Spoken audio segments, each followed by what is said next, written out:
So I believe that we have reached the midpoint of the hour, so we're going to go ahead and get started. Good afternoon or good morning, depending on where you are. Greetings, one and all. My name is Lachelle Page. I'm a public health analyst on the policy and compliance team here at FTCA. Thank you so much for your time and the opportunity to share space with you in the latest installment of our FTCA Continuous Compliance Enhancements program. Today, specifically focused on credentialing and privileging and the FTCA policy portals in EHB. Welcome again to everyone, and thank you for joining us.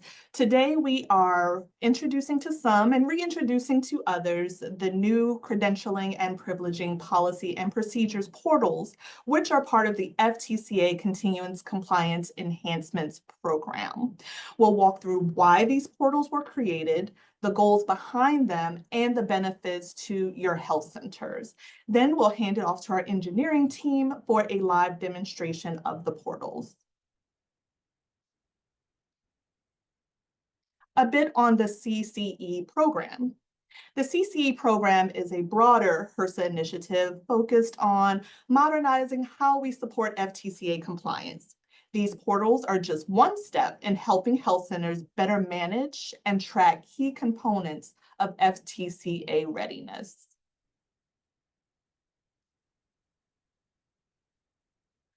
So why were these portals developed in the first place?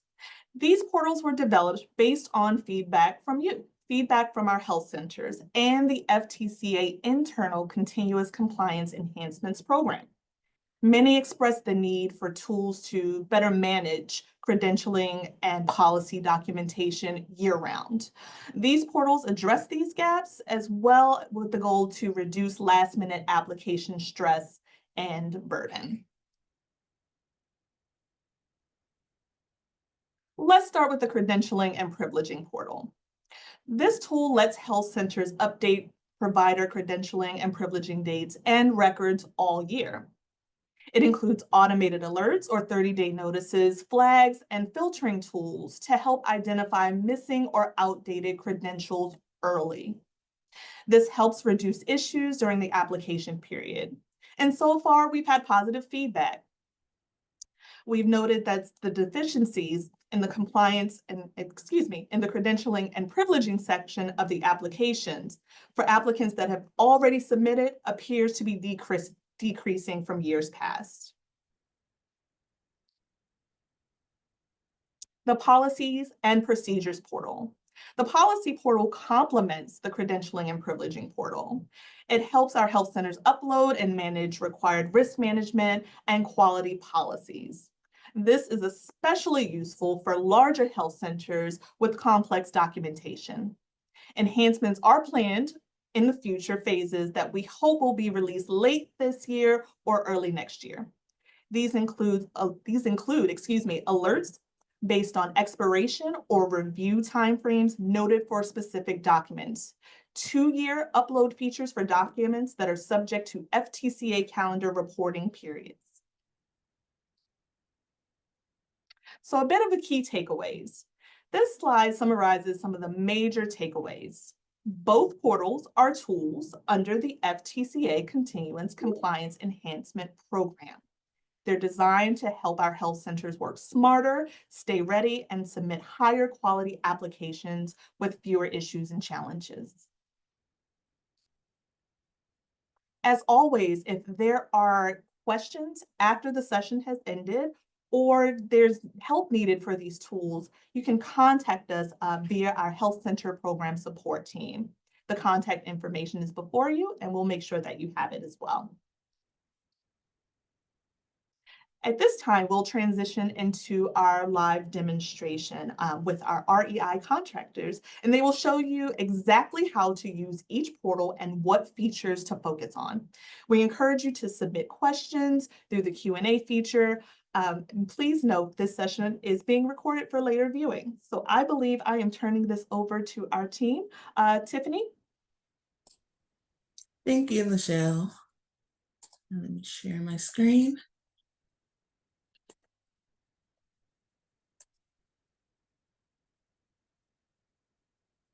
Everyone see my screen? Yes, we can. Okay. Oh, no, not your screen, your camera, actually. Okay, let's try.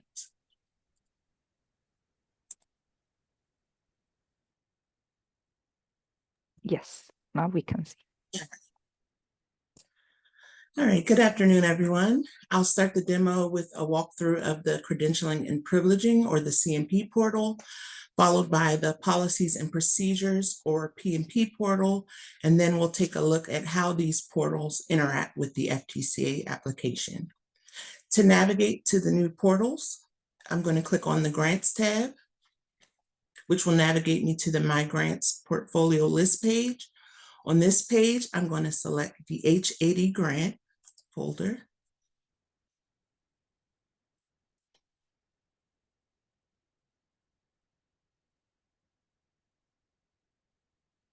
And from the grant homepage, I will select the FTCA program link. Here in the left navigation menu, there are two new links added, one for the Credentialing and Privileging portal and one for the Policies and Procedure portal. I will click the CMP portal link, which will take me to the portal page. The page has the standard FTCA header and resources, followed by a note that you may recognize from the FTCA application regarding credentialing and privileging compliance. Below the note, you'll see an Add New Individuals button, followed by a grid which lists all individuals within the portal.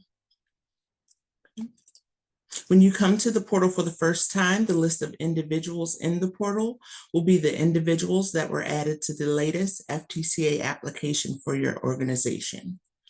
To add new individuals in the portal, I will click the Add New Individual button, which will take me to the Add Credentialing and Privileging Individual page. On this page, you'll see the same fields and attachment controls that appear in the FTCA application.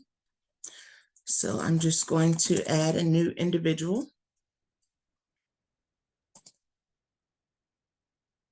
You'll fill out each field. For the most recent credentialing and privileging dates, similar to the FTCA application, if I select a date that is in the future, I'll receive a validation message to provide a past date. If I select a date that is outside of the 2-year credentialing period, compliance period, I'll receive a warning message that all individuals must be credentialed and privileged at least every 2 years. And this is just a warning message, so you can continue with this date, but I'll select a date within compliance for the most recent privileging date.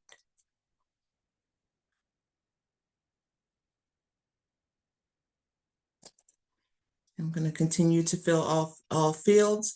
The attachment controls on this page are not required, but I'm going to add one document here. Let's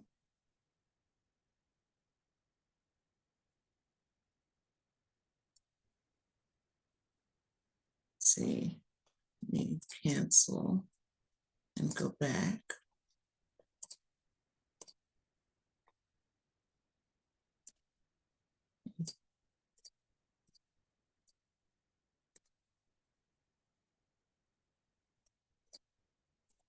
Again, I'm going to select a date out of compliance and a date in compliance.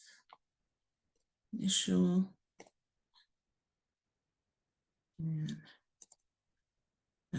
So my document was uploaded successfully. And here I'm going to just enter some text for the description. I'm going to come to the bottom of the page and save and continue. And you'll see here that my new demo individual was added at the beginning of the list. Here you'll see 2 flags within the needs attention column. If I hover over the red flag, you'll see that this indicates that the last credentialing and/or privileging date is out of compliance, as the date I entered for most recent credentialing is out of compliance. And the green flag indicates that the individual has not been added to an FTCA application in the last year. There are also search options. So if I'm looking for a specific individual, I can enter an FTCA ID, which is a like field. So if I, oops, sorry, one sec. Copy. And if I search, I'll receive just the record that I've entered.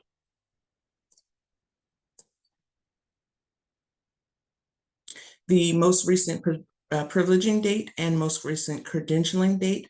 There is a format, so you must enter the month, date, or year. You can also enter a 4-digit year or a 2-digit year to return the correct results. In addition to the search, you can filter on each column. So I'm going to enter a name here, and you'll see that the correct results are returned.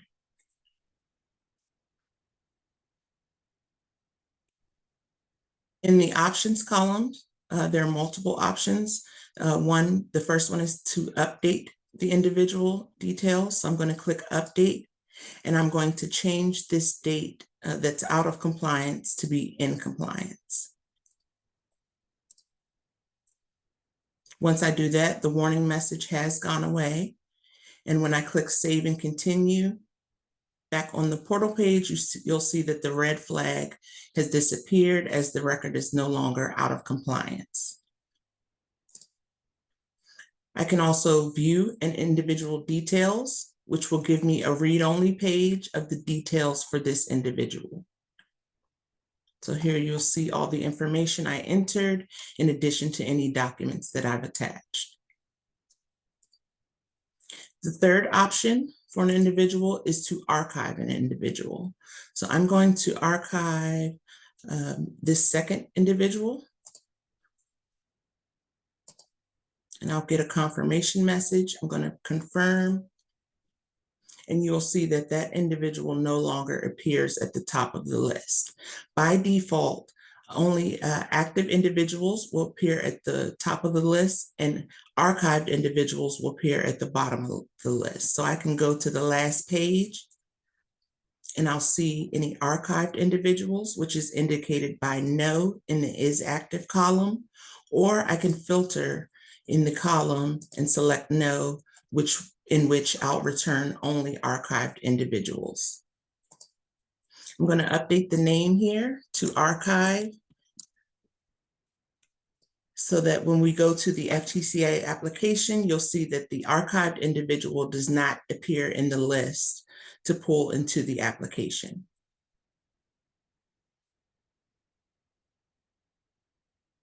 Now I'll move over to the Policies and Procedures button, portal, by clicking the link in the left navigation menu.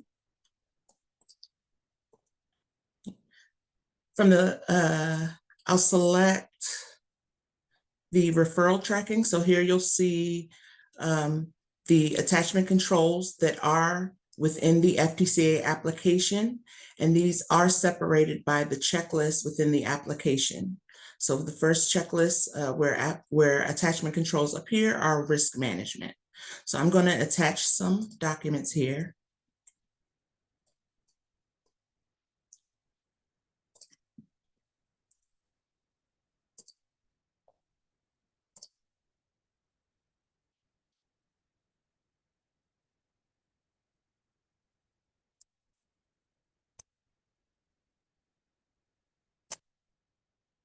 And I'm naming them by the attachment control from the portal.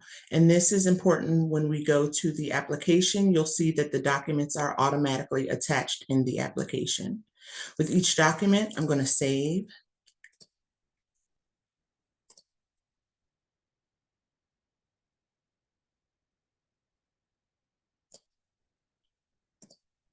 And here I have the option to edit, in which I can add a description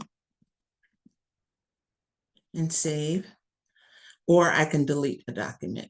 So I'll delete this first one, which I've attached risk management position description to the referral tracking. You'll receive a pop-up to confirm your deletion, and the document is deleted. Now I'll attach the correct document.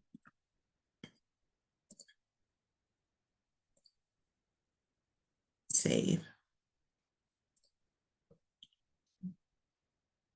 Below the first three attachment controls for risk management, there are some additional risk management attachment controls which are currently disabled in the portal. These attachments are the annual documents, which will become enabled in the future when they can be associated with either the current year or the next year's application. Tiffany, can you slow down just a little bit? Sure. Thank you.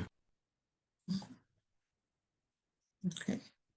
I'm going to continue to attach some documents to the remaining attachment controls. This one was position descriptions.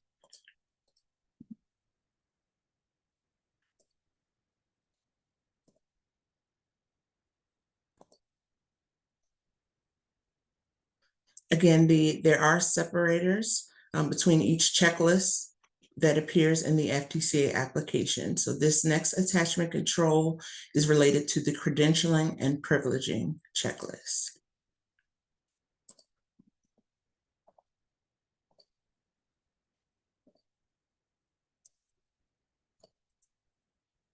And finally, the last checklist where the attachment controls appear in the portal are for claims management.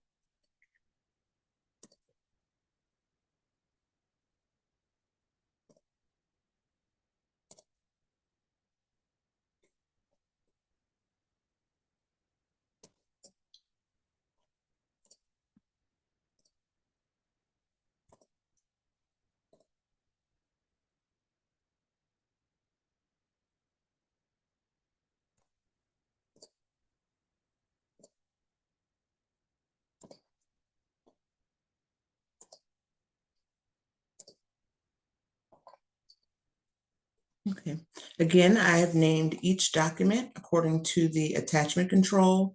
And when we move over to the application, you'll see that the documents from the portal are automatically attached in the FTCA application.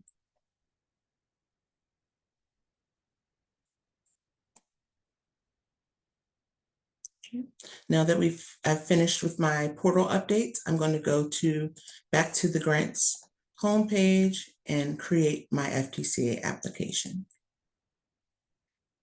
I'm going to click FTCA program and create application.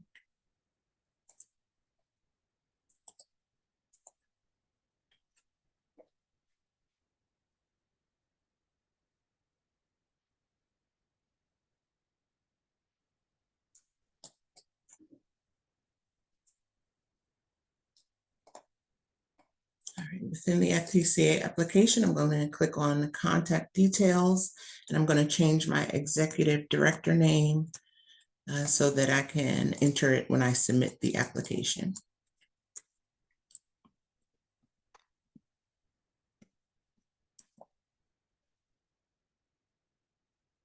I'm going to save and continue, which will take me to the risk management checklist. I'm going to quickly answer the questions in this checklist.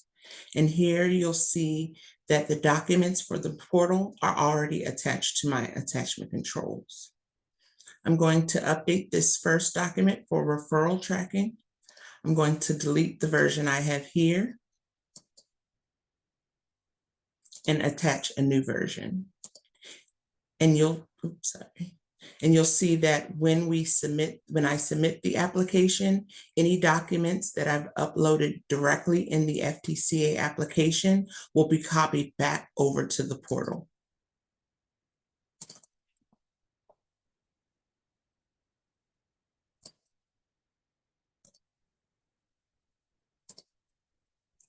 So now my document title here is Referral Tracking Replaced an Application. And again, once we submit the application, the document will be copied back to the portal.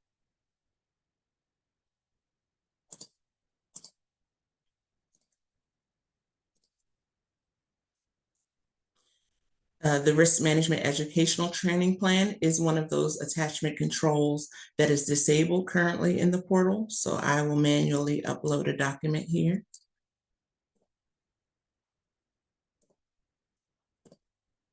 As well as the remaining attachment controls.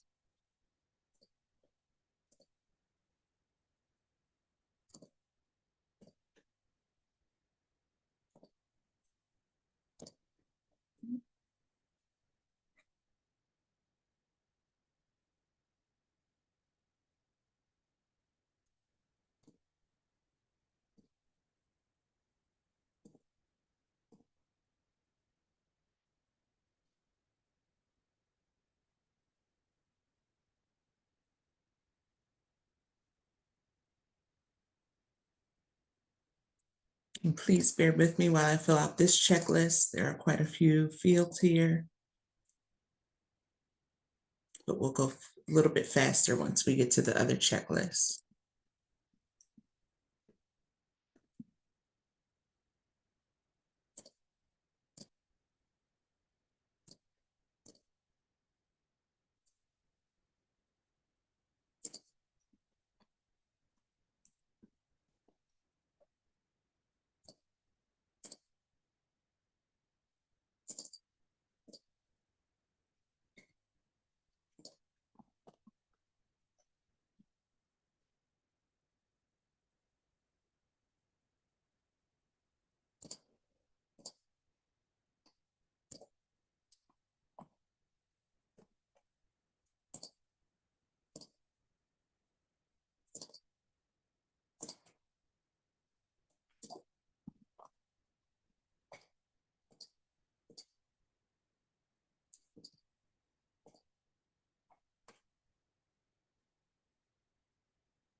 Okay, and the risk management position description again has my attachment already attached from the portal.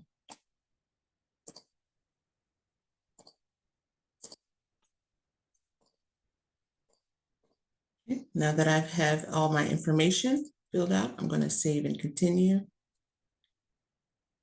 It looks like I missed some. Let's resolve these really quickly.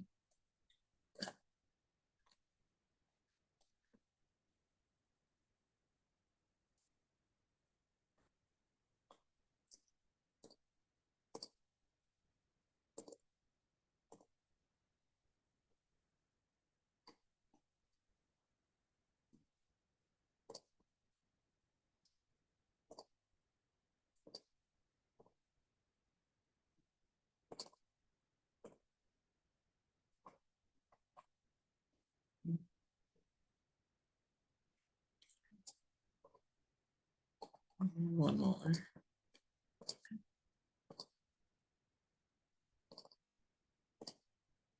All right, I should have everything attached now. So I'm going to save and continue, which takes me to quality improvement and quality assurance plan. There are no attachment controls from the portal for this checklist. I'm going to quickly fill out this information and save and continue. Now we're on the credentialing and privileging checklist. Here you'll see the attachment control that it was in the portal for credentialing and privileging operating procedures, and this is already attached to my attachment control.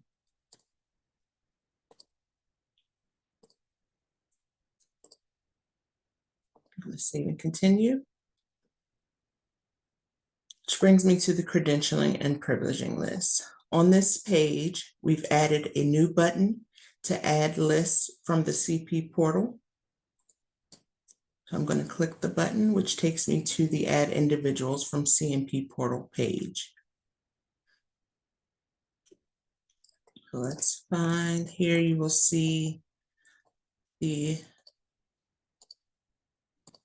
demo individual that I added within the portal before coming to the application. And you will not see the archived individual. As the user is archived, any archived individuals will not be shown on this page to pull into the application.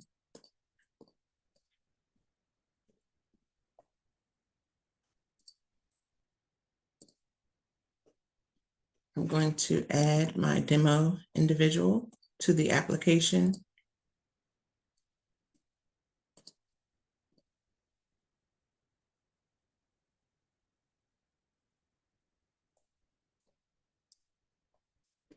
And I'm also going to add a new individual.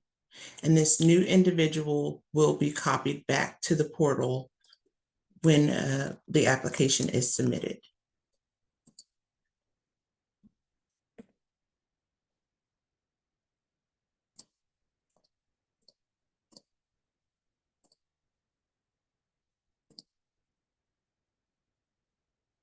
Save and continue. And update my demo individual.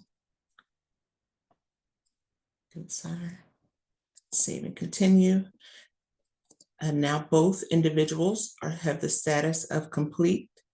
We have the demo individual and the new individual from the application.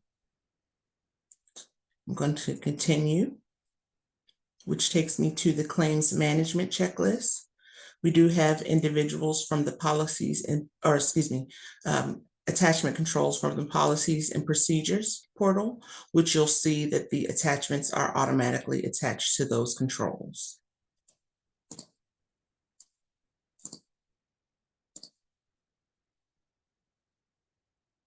We have the website screenshot, which has been attached. Promotional materials has been attached, as well as claims management position descriptions. I'm going to save and continue. And I'm going to enter my executive director name, save and continue. Select no for the volunteers checklist and review and submit.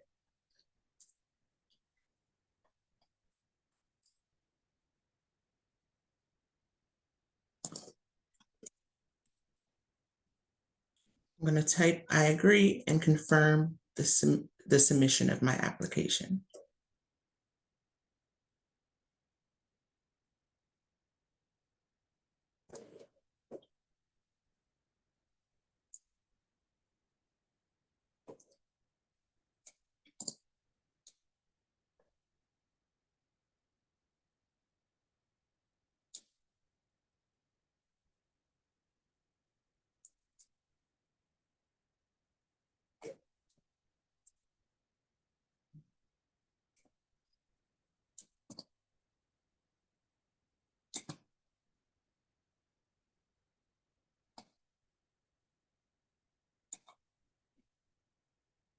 There is a little delay for right now. This is a lower environment, so this is not production. The production environment will work faster than this, but my application has been submitted and received by HRSA.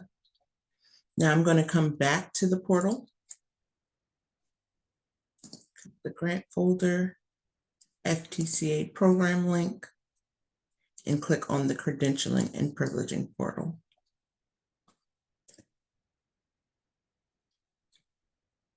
So here you'll see that the new individual from the application that I added directly in the application has been copied back to the portal. And if I come to the policies and procedures portal, the referral tracking document that I replaced in the application has been copied and the old version was removed.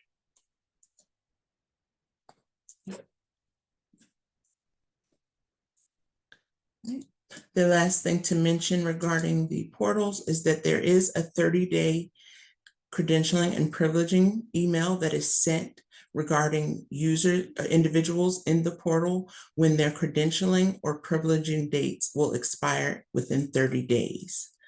If there are multiple individuals that expire on the same day, one email will be sent, and the email will list each individual who's expiring in 30 days.